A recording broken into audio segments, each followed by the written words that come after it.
P low, या बच्चा को कत्ल कर दो, या मेरे साथ मुंह काला करो। तो वो बुजुर्ग सोचा कि अरे किसी औरत के साथ गलत काम करना ये तो अल्लाह की बहुत बड़ी सजा है उसमें होगी, कत्ल कर देना ये भी बहुत बड़ा जुर्म है। लिहाजा उन्होंने सोचा कि हल्का है शराब पीना, पी लेते हैं उसी को। अब तो वो फंस गया है, अगर निकलेगा बाहर नहीं पिएगा तो वो औरत कह रही है कि मैं दुनिया में बदनाम कर दूंगी, झूठे जुर्म कह दूंगी कि मेरे साथ इन्होंने बदकारी किया है। और दुनिया तो हकीकत को तो ना जानती, अफवाह चाहिए ना, थोड़ी सी बात होगी 50 औरतों की जमघटावा लग जाएगी। हालांकि कोई बात नहीं है, की बिली ई बिली वो बिली चारों तरफ से नमक मिर्चा लगाना शुरू कर देती है जरा सी बात पर। तो उन्होंने सोचा चलो शराब ही पी लेते हैं। शराब पिया।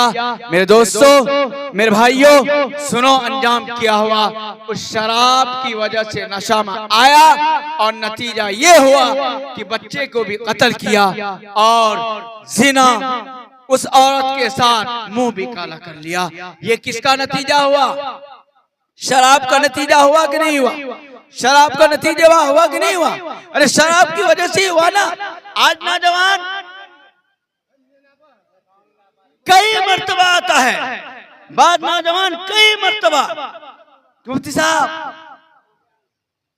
हमने अपन बीवी की तलाक दे दी। क्या किया? थोड़ी दिली। अस्सलामु अलैकुम वरहमतुल्लाहि वबरकातुहू। दोस्तों, उम्मीद है कि आप सब बखैर होंगे। चलिए आज का वीडियो शुरू करने से पहले आपसे छोटी सी दरख्वास्त है कि आप चैनल को जरूर सब्सक्राइब करें, लाइक और शेयर करें। चलिए आपका वक्त जाया करने से पहले बेहतर है कि वीडियो शुरू किया जाए। और खुदा का वो बंदा कितना बड़ा मुजरिम है और अल्लाह का डर जर्रा बराबर है कि नहीं दिल में? अल्लाह का मोमिन बंदा है कि नहीं है? धड़ल्ले से आगे कहता है कि हमें पी लो चलो। तौबा तौबा। सुनने के बाद पर सोचता हूँ कि यार ये तो शराब पिया है, पी करके पिला के बोल भी रहा कि मैं पी लो चलो, यानी नशा में था। कितने अफसोस की बात है। उनके कहने का ये मकसद होता है कि मुफ्ती साहब इनको फतवा दे कि हमारा शराब पीना भी बढ़िया भेजा, मौकी भी हमारे लग रही है, सांप भी मरी जाए लाठी भी नहीं टूटे। उनका कहने का यही मकसद होता है। अरे भाई, एक तो तुमने तलाक दिया है, फिर शराब पिया है और धड़ल्ले से आके कहते हो कि मैंने शराब पी करके तलाक दिया है। अफसोस से बोलना नहीं चाहिए कि मैंने शराब पिया है, धड़ल्ले से आके कहता है और उस पर चाहता है कि तलाक का फतवा मुफ्ती साहब ना दे, कहे कि तलाक नहीं हुई, जितना देते हो देते रहो। मेरे भाई, मेरे नौजवानों, आपका वक्त बहुत ज्यादा हुआ है, 1 बज गया तकरीबन। इसलिए चूंकि जलसा के जिम्मेदारान जो हैं उनका ये कहना हुआ था कि जितनी जल्दी हो सके दुआ कराने की कोशिश की जाए। असल प्रोग्राम तो ये था कि जलसा पूरी रात चले, लेकिन मसला शुरू में ऐसा हुआ कि फिर ज़हन बदल गया कि 12-1 बजे तक खत्म कर दिया जाए। आप लोगों की चाहत की वजह से, ख्वाहिश की वजह से मैं ये चंद बातें कहा। क्या आपको ये बात समझ में आई? अरे बोलो समझा में एलहान। चंद बातें और भी कहूंगा, आप सुनने के लिए और तैयार हैं। हमारी माँ बहनें यहाँ बैठी हुई है, माँ बहनें यहाँ बैठी हुई है। आमतौर पर चूंकि मर्द हजरात मसाजिद भी जाते हैं, जुमा का खिताब भी होता है, वहाँ किसी न किसी मुकर्रिर का, किसी न किसी मौलवी साहब की तकरीर तो होती ही है, लेकिन ये माँ बहनें आमतौर पर उससे महरूम रहती है। नबी अकरम सल्लल्लाहु अलैहि वसल्लम औरतों के लिए एक दिन मखसूस कर दिए थे कि उस दिन औरतों ही के बारे में और उन्हीं के मसाइल के बारे में आप सल्लल्लाहु अलैहि वसल्लम उनके सामने खिताब किया करते थे। मार बहनें औरतें बैठी हुई हैं, चंद बातें मैं उनके मुतालिक कहना चाहूंगा। वो ये है कि मेरी माँ और बहनों, आप ये समझती हैं कि दीन का काम सिर्फ मर्दों का है, मेरे जिम्मा नहीं है, ये गलत है। ये गलत है। अरे हमारी बात आप लोगों ने समझ में आ रही हो? अरे बात समझ में आ रही है ना? नहीं समझ में जिसका आज भैया खराब भाग बोली था, बात समझ में है, कोई दूसरी जुबान में तो नहीं बोल रहा हूं। आपको मैं बेटा हूं, मैं बहुत ज्यादा आप लोगों के सामने बैठा हुआ हूं, लिहाजा मुझे बोलने में कोई डर भी नहीं लग रहा है कोई कुछ कहे तो। अरे आप लोग कोई है ये अपना है, इसलिए मैं बड़े निडर होकर के बोल रहा हूं आपसे कि आपको समझ में आ रहा है ना? हाथ उठा करके बताइए तो समझ में आ रहा है। अल्लाह सबको समझने की तौफीक नसीब फरमाए। मार बहना है यहाँ आम तौर पर औरतें ये समझती है कि दीन का कोई काम मेरे जिम्मा में नहीं है। वो ये समझती है कि 3 टाइम का खाना मैं बना लूं यही कमाल है, बच्चों की परवरिश कर लो यही कमाल है। हालांकि नमाज अगर एक मर्द पर फर्ज है तो औरत पर भी फर्ज है, रोजा मर्द पर फर्ज है तो औरत पर भी फर्ज है। दीन का जो काम, हाँ कुछ सहूलतें औरतों को है, लेकिन इतनी सहूलतें नहीं है कि वो नमाज ही को मुकम्मल तौर पर छोड़ दे। दीन के बातों में, दीन के बारे में मालूमात हासिल करना ही वो छोड़ दे। इतनी भी छूट उनके लिए नहीं है, बल्कि उनको उनके ऊपर तलबुल इल्मी फरीदतुन अला कुल्ली मुस्लिमिन व मुस्लिमा, हर मुसलमान मर्द औरत पर इल्म का हासिल करना फर्ज है। दीन की बुनियादी बातें मालूम करना उसके जिम्मा में भी जरूरी है। मैं बड़ी बेबकी से कह सकता हूँ कि हमारी मार बहनें, उनको जरूरियाती दीन के मसाइल भी याद नहीं है, उनको पता नहीं है, दीन के बुनियादी मसाइल का भी उन्हें पता नहीं है। और मैं ये भी कह सकता हूं कि पाकी नापाकी के मसाइल तक उनको पता नहीं पता है। नापाकी की हालत में अपने बच्चे की परवरिश करती है। भला बताइए, नापाकी की हालत में बच्चे की परवरिश करे, क्या उसका बच्चा बड़ा बुजुर्ग बन जाएगा, जुनैद बगदादी बन जाएगा, या कमीना बनेगा, शराबी बनेगा? क्यों?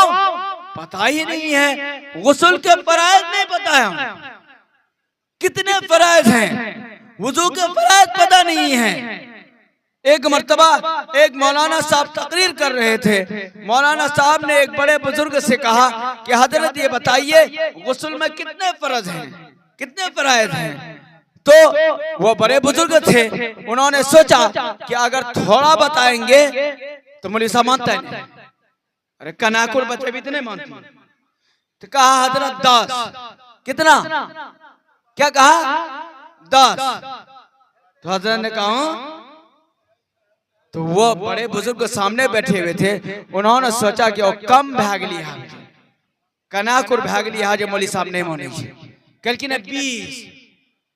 अगर 20 कम, फिर कम हो गया, फिर कम हो गया, लिहाजा एक बार की डबल बढ़ा दिया, कहा कि हजरत 40 फराइज। कितने फराइज हैं? उसके बगल में उनका पोता बैठा हुआ था। कौन बैठा हुआ था? वो जाता था मकतब, दरियापुर मस्जिद मकतब में वो जाता था। कारी हैदर साहब ने बताया था कि बाबू गुस्ल के फराइज 3 हैं, तो उन्होंने कहा कि दादो कहो कि 3।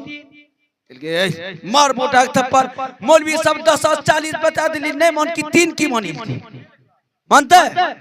तो गुस्ल के फराइज औरतों को नहीं पता है, वुजू के फराइज उनको पता नहीं है। हाँ, शादी में कौन को गीत गैलोजित है, कितने कितने उठकर लगाया जाए, क्या मर्तबा 3 मर्तबा, 4 मर्तबा, 5 मर्तबा, कौन सुहाग, कौन कपड़ा, कितनी क्या, ये गिन गिन करके बता रहा था। अब औरतों को कहिए कि चलिए नमाज पढ़ने के लिए, कहाँ क्या पता, नहीं क्या पता। और फला जना शादी थी, 3 महीना पहले तैयारी शुरू कर दी, नहीं करती। अरे बोले करती है कि नहीं करती? शादी में कितने रसूमात है, एक एक उनको पता है, एक एक चीज। जीरो जमीन कैसे बोलते हैं ना आप लोग, जीरो जमीन तक पता रहता है उनको, जर्रा जर्रा उनको पता है कि 3 दिन पहले क्या किया जाएगा, 4 दिन बाद क्या होगा, 10 दिन पहले क्या किया जाएगा, कौन सी चीज देना है, कौन चीज लेना है, क्या पहनना है, कौन सी गीत गाई जाएगी, एक एक चीज पता है। लेकिन उसे ये पता नहीं है कि दिन में 8 वक्त की नमाज फर्ज है कि नहीं, 8 वक्त की नमाज फर्ज है। जी बोले हाँ, 8 वक्त तक नमाज पढ़नी चाहिए, 8 वक्त तक, ये 8 वक्त तक चीज बोली हाँ, क्या वक्त तक थी, उनको पता नहीं है कि दिन में 5 वक्त की नमाज फर्ज नहीं पता है। जोहर में 4 वक्त 4 रकत फर्ज है, फजर में 4 रकत फर्ज है, एक भी उनको पता नहीं है। लेकिन रसूमात एक एक गिन गिन करके उनको पता है। मेरे मेहरबानो, इल्म का हासिल करना आपके जिम्मा में फर्ज है, लिहाजा आप भी अपने आप को नहीं बचा सकते, आप नहीं बचा सकते, आप अपने आप को नहीं बचा सकते। उलमा इकराम ये बैठे हुए हैं, अगर उनके भी मसाइल ध्यान में हो, एक मसला आता है कि एक नाबालिग लड़की की शादी बाप के अलावा किसी दूसरे वली ने कर दिया, तो बालिग होने के बाद उसे इख्तियार होता है कि अपने साबिक शौहर के पास रहे या ना रहे।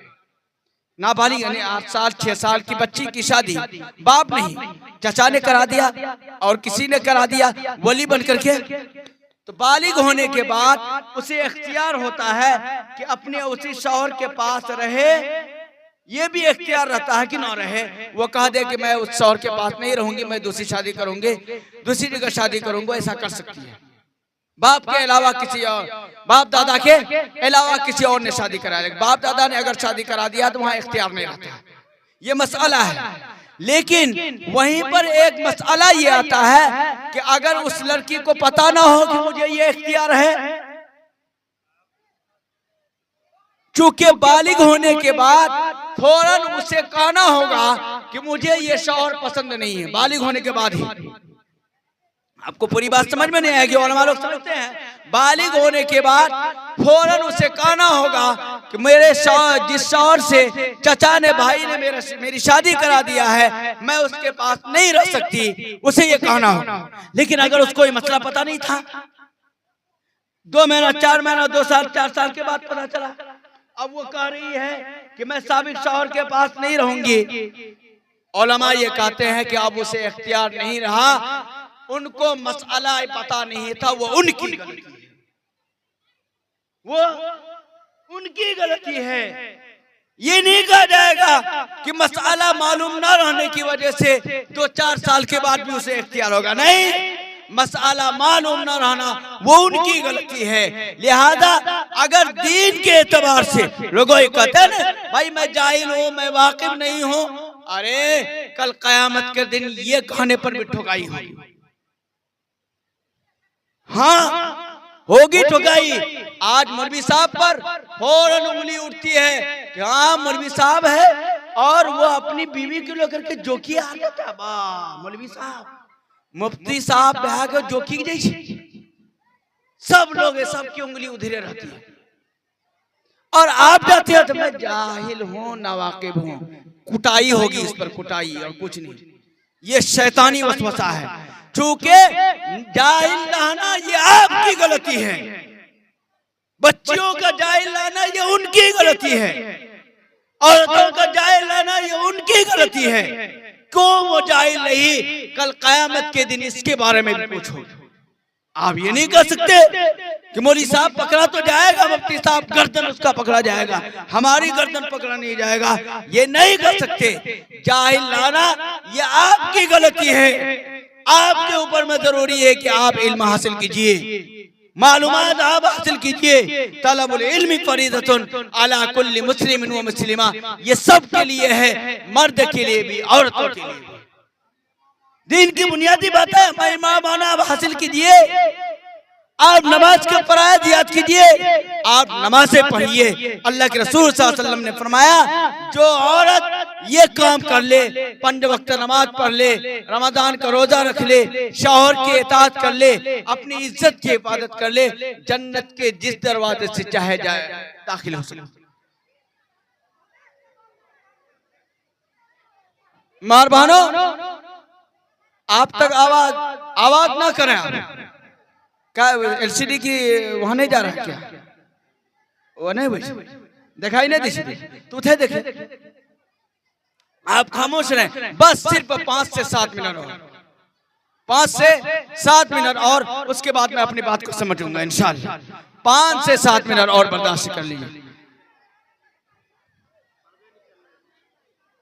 और देखा ही नहीं, देखिए ना वो कहाँ गए सुरेंद्र भाई, देख लीजिए ना, वो शायद बंद हो गया, शायद बंद हो गया, देख लीजिए। मेरी मां और बहनों, आप 5 का 4 काम कीजिए। क्या कीजिए? एक, नमाज पढ़िए, रोजा रखिए, शौहर की बात मानिए और अपनी इज्जत की हिफाजत कीजिए। अल्लाह के रसूल सल्लल्लाहु अलैहि वसल्लम ने फरमाया, जिस दरवाजे से चाहे वो जन्नत में दाखिल हो सकती है।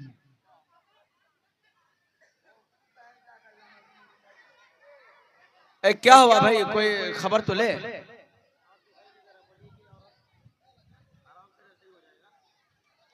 मार बहाना है, आप खामोश बैठे, आप बैठे, आप ही की मैं बात कर रहा हूं, आप बैठे खामोशी के साथ, आप बैठे।